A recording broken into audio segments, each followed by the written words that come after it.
You got the raise you wanted. The number in your bank account is bigger than it has ever been. And somehow, you still feel broke. You are not imagining it. You are not bad with money. Something stranger is happening, and once you see it, you will never look at your paycheck the same way again. Think back to the salary you earn now. A few years ago, this number would have felt like winning. You would have promised yourself that if you ever made this much, you would feel safe. You would feel rich. You would finally relax. Now you are here, and the relief never came. Why? The answer is not laziness, and it is not failure. The answer lives inside your brain, and it has been running quietly in the background your entire life. Let me show you how it works. In the 1970s, a psychologist named Philip Brickman studied two groups of people. One group had just won the lottery. The other group had just survived an accident that left them paralyzed. He wanted to know one simple thing. How happy were they long after the event? You would expect the lottery winners to be floating on air. You would expect the accident survivors to be crushed forever. But that is not what he found. After enough time had passed, both groups drifted back toward roughly the same level of happiness they had before. The winners adjusted to the money. The survivors adjusted to their new lives. The high faded. The low faded. Everyone returned to their normal. Brickman called this the hedonic treadmill. And you are standing on it right now. Here is what that means in plain words. Your brain treats happiness like a thermostat, not a ladder. When something good happens, your mood spikes. But your brain quickly resets to its baseline, the same way your eyes adjust to a dark room. The new becomes the normal. And the normal stops feeling like anything at all. Your first paycheck felt incredible. Your 10th felt routine. Your 100th felt invisible. The money kept coming. The feeling did not. Now connect that to your salary. When you got the raise, your brain spiked. For a week, maybe a month, you felt the difference. Then the thermostat reset. The bigger number became your new normal, and your baseline of feeling broke came right back, unchanged. But the treadmill is only half the story, because while your feelings reset, something else does not. Your spending. This is where it gets dangerous. Economists have a name for it: lifestyle creep. As your income rises, your spending quietly rises to match it. Not on purpose, not all at once, just a little at a time. The cheap apartment becomes the nicer apartment. The old car becomes the newer car. The coffee you used to make at home becomes the coffee you buy on the way to work. Each upgrade feels small. Each one feels deserved. You earned it, after all. And here is the trap. Every upgrade becomes your new baseline almost instantly. The nicer apartment does not feel like a luxury for long. Within months, it just feels like where you live. The treadmill resets again.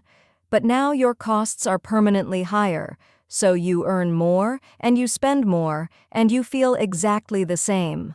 The raise vanished into your lifestyle, and you barely noticed it happen. Have you ever wondered why people who earn enormous amounts still feel pressure about money? Because the treadmill never stops. It does not care how big the number is. A person earning $30,000 dreams of earning 60. A person earning 60 dreams of earning 100. A person earning $1 million is stressed about the people earning 10. The finish line moves every single time you reach it. The economist Richard Easterlin noticed this on a massive scale. He looked at entire countries getting richer over decades. Logically, as nations grew wealthier, their people should have grown steadily happier. But Easterlin found that beyond a certain point, they did not.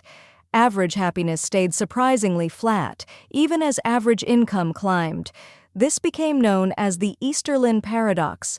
More money for everyone did not mean more happiness for everyone, because happiness, it turns out, is not about how much you have. It is about how much you have compared to what you expected and compared to the people around you. And that comparison is the second engine driving your sense of being broke. The psychologist Dan Ariely showed just how irrational this is. He found that people do not judge money in absolute terms. They judge it in relative terms. You do not feel rich because of the number in your account. You feel rich or poor based on the people you compare yourself to. So when your salary went up, who did you start comparing yourself to? Not your old self. Not the version of you who would have been thrilled by this paycheck. You compared yourself to your new coworkers, your new neighborhood, the new lifestyle you can almost afford. You leveled up, and the people around you leveled up too, so the gap stayed exactly the same. You climbed the mountain and discovered the mountain was taller than you thought. There is one more piece, and it might be the most powerful of all. It explains why losing money feels so much worse than gaining it feels good.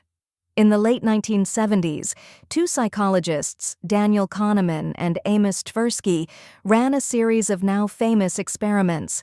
They discovered something they called loss aversion. In simple terms, the pain of losing something is about twice as strong as the pleasure of gaining the same thing. Losing $100 hurts. Finding $100 feels nice. But the hurt is bigger, much bigger. Your brain is wired to protect what you have far more fiercely than it chases what you could gain. Now think about your good salary through that lens. The gains, the raises, the bonuses, all of them fade fast on the treadmill. But the losses, the bills, the rent, the unexpected expense, those hit your brain with double the force. Your wins quietly evaporate. Your losses scream. So even on a great income, your brain spends most of its time focused on what is going out, not what is coming in. The math says you are doing well. Your nervous system disagrees. Kahneman later studied this with the economist Angus Deaton. They looked at how income related to people's everyday emotional well-being. And they found that, at least in their data, the day-to-day emotional benefit of more money tended to flatten out once basic needs and a comfortable life were covered. After that point, doubling your income did surprisingly little for how you actually felt on a normal Tuesday. More zeros. Same Tuesday. By now you might be feeling a little hopeless. If the treadmill always resets, if comparison always moves the goalpost, if losses always outweigh gains, then what is the point of earning more at all? Here is the point. The trap only controls you while it is invisible. The moment you see the machine, you can start to use it instead of being used by it. Start with the treadmill. Since every upgrade becomes your new normal, be deliberate about which upgrades you let in. The economists Elizabeth Dunn and Michael Norton found that people get far more lasting happiness from spending on experiences and on other people than on possessions. A new gadget joins your baseline and disappears. A trip, a shared meal, a gift to someone you love, those resist the treadmill because memories and relationships do not fade into the background the way objects do. Next, attack lifestyle creep directly. When your income rises, decide in advance where the increase goes before your lifestyle can absorb it. If part of every raise automatically moves into savings or investments, your spending baseline stays low while your security grows. You feel the same, but now the gap is working for you, not against you. Then, handle the comparison engine. You cannot stop your brain from comparing, but you can choose what it compares to. Compare your life now to your life 5 years ago, not to the person online with the better car. One comparison fills you up, the other drains you endlessly. And finally, respect loss aversion instead of fighting it. Since losses hit twice as hard, the most powerful financial move is often not earning more. It is removing the recurring losses you barely notice, the forgotten subscription, the interest on the debt, the small leaks that drain you every single month with double the emotional weight. Plug those, and your brain finally feels the relief that a raise never gave you. None of this requires you to earn a fortune. It requires you to see clearly. So the next time you look at your bank balance and feel that quiet, confusing sense of not having enough, remember what is really happening. It is not the number. It is the treadmill resetting, the comparison shifting, the losses screaming louder than the gains. You are not broke. Your brain is just running an ancient program on a modern paycheck. You got the raise you wanted. The number in your bank account is bigger than it has ever been. And now, finally, you understand why it never felt like enough.